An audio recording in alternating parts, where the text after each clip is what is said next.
Car ప్రమాదంలో మృతి చెందిన కంటోన్మెంట్ ఎమ్మెల్యే లాస్యానంత అంతకుముందు దర్గాలో పూజలు నిర్వహించింది. సంగారెడ్డి జిల్లా కోనాపూర్ సమీపంలో ఉన్న దర్గాలో తన అక్క ఇతర కుటుంబ సభ్యులతో కలిసి పూజలో పాల్గొంది. రాత్రి 12 గంటల నుంచి తెల్లవారుజామున 3 గంటల వరకు దర్గాలోనే వారంతా ఉన్నారని, ఆ తర్వాత వెళ్లిపోయారని దర్గా నిర్వాహకురాలు చెబుతోంది. లాస్యానందిత ఎమ్మెల్యే అని కూడా తమకు తెలియదని, తన ఆరోగ్యం సరిగా ఉండకపోవడంతో నమ్మకంతో దర్గాకు వచ్చిందని ఆమె అంటోంది. దీనిపై మరింత సమాచారాన్ని మా ప్రతినిధి పివిరావు అందిస్తారు. కంటోన్మెంట్కు చెందినటువంటి లాస్యానందిని యువ ఎమ్మెల్యే ఈ రోజున పటాన్చెరు దగ్గర ఔటర్ రింగ్ రోడ్డుపై జరిగినటువంటి రోడ్డు ప్రమాదంలో దుర్మరణం చెందడం జరిగింది. లాస్యానందిని నిన్న రాత్రి మనం ఇప్పుడు చూస్తున్నటువంటి హజరత్ సూఫీ సయ్యద్ అబ్దుల్ జబ్బార్ అలీ ఏదైతే దర్గా ఉందో ఈ దర్గా దగ్గరకు వచ్చేసి కొన్ని పూజలు నిర్వహించుకుని తనకు ఆరోగ్యం బాగుంటలేదు, ఈ దర్గాకు వస్తే నయం అవుతుందని చెప్పారని కొంతమంది చెప్పడంతో ఇక్కడికి వచ్చానని ఆమె ఇక్కడ స్థానికంగా ఉన్నటువంటి దర్గా దగ్గర ఆమె చెబుతుంది. ఆ విధంగానే ఎమ్మెల్యే మాతో చెప్పింది, నా ఆరోగ్యం బాగుంటలేదు కాబట్టి దర్గాకు వచ్చానని చెప్పి రాత్రి 12 గంటల ప్రాంతంలో ఇక్కడికి వచ్చిందని చెప్తున్నారు. మనం ఆతో మాట్లాడే ప్రయత్నం చేద్దాం. ఎన్ని గంటలకు ఇక్కడికి వచ్చింది, ఎన్ని గంటలకు తిరిగి వెళ్ళింది, ఏం పూజలు చేసిందని తెలుసుకునే ప్రయత్నం చేద్దాం. చెప్పండి అమ్మా, మీరు రాత్రి ఎమ్మెల్యే లాస్యానందిని ఎన్ని గంటలకు ఇక్కడికి వచ్చిందమ్మా?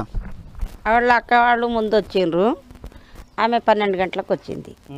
12 గంటలకు వచ్చి ఇక్కడ పూజలు చేసుకున్నారు, మొక్కుకొని అక్కడ కూర్చున్నారు కొంచెం సేపు. ఇక 3-4 గంటలకు ఇక్కడికి వెళ్ళిపోయారు అంతే. అంటే ఎట్లా ఇక్కడికి, అంటే ఇంతకుముందు ఎప్పుడన్నా ఈ దర్గాకి ఎప్పుడు వచ్చిందా, ఇదే ఫస్ట్ టైమా? ఇదే ఫస్ట్ టైం రాత్రి వచ్చింది ఆమె. వాళ్ళ అక్క వాళ్ళేమో ముందు 2 సార్లు వచ్చిండ్రి, 2 వారాలు.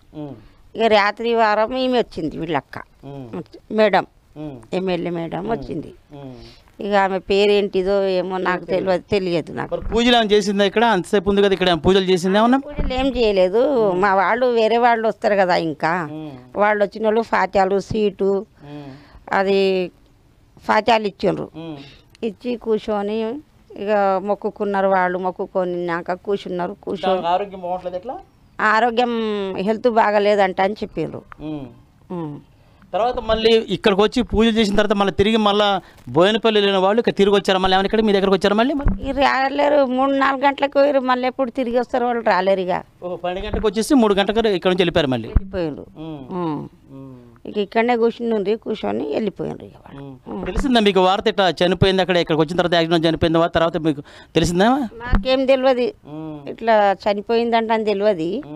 ఇక మాకేం తెలియదు. పోలీసు వాళ్ళు వచ్చి కూడా ఇక్కడ వచ్చిన దాకా కూడా నాకు తెలియదు. వాళ్ళు కూడా ఫోటోలు తీసుకుంటున్నారు. అడిగితే ఎందుకు చెప్పలేరు. వాళ్ళు కూడా ఎందుకు ఇట్లా తీసుకుంటున్నారు అంటారంటే, ఇట్లా దర్గాలు ఎన్ని ఉన్నాయి అంట అని తీసుకుంటున్నాం మేము, ఫోటోలు అడుగుతున్నాము అంట అని చెప్పారు వాళ్ళు. చెప్తే నేనన్నా ఎందు గురించి మరి ఇవి ఫోటోలు తీసుకున్నాడు అంటానంటే, రోడ్డు పైన ఎన్ని దర్గాలు ఉన్నాయో అన్ని దర్గాల ఫోటోలు తీసుకుంటున్నాం అంట అని చెప్పిండ్రు. చెప్తే మరి మాకేమన్నా ఇబ్బంది అవుతుంది ఆ సార్ మరి ఇట్లా తీసుకుంటున్నారు అంటని అడిగితే వాళ్ళు చెప్పారు, మీకేం ఇబ్బంది కాదమ్మా, ఇట్లా తీసుకుంటున్నాం మేము. వచ్చినామా ఇక్కడ ఎమ్మెల్యే అని మీకేం తెలియదు? మాకు ఎమ్మెల్యే అంటే తెలియదు. వాళ్ళ అక్కనే చెప్పింది ముందు, మా చెల్లెలు ఎమ్మెల్యే ఉంది వస్తుంది ఇక్కడ అంట అని చెప్పింది. వచ్చి నాకు గుర్తు చేసింది వాళ్ళ అక్కనే. నేను నమస్తే మేడం అంటానే అన్న తర్వాత మంచిగానే మాట్లాడింది. ఎక్క మంచి ఉండే ఆమె. ఇది పరిస్థితి మనం చూస్తున్నాం. ఇక్కడ దర్గాను చూస్తున్నాం. ఈ దర్గాకి నిన్న రాత్రి 12 గంటల ప్రాంతంలో ఇక్కడికి వచ్చేసి ప్రత్యేకంగా కనీసం ఒక 2-3 గంటల పాటు ఇక్కడే ఉండి ప్రత్యేక పూజలు చేసుకున్నట్టు తెలుస్తుంది. ప్రత్యేక పూజలు చేసుకున్న అనంతరం ఇక్కడ నుంచి బయలుదేరి బోయినపల్లి వెళ్ళారని అయితే వీళ్ళు చెప్తా ఉన్నారు. కానీ తెల్లవారుజామున 5 గంటల ప్రాంతంలో ఇక్కడ ప్రమాదం జరిగిందనేది కూడా మనకు స్పష్టమవుతోంది.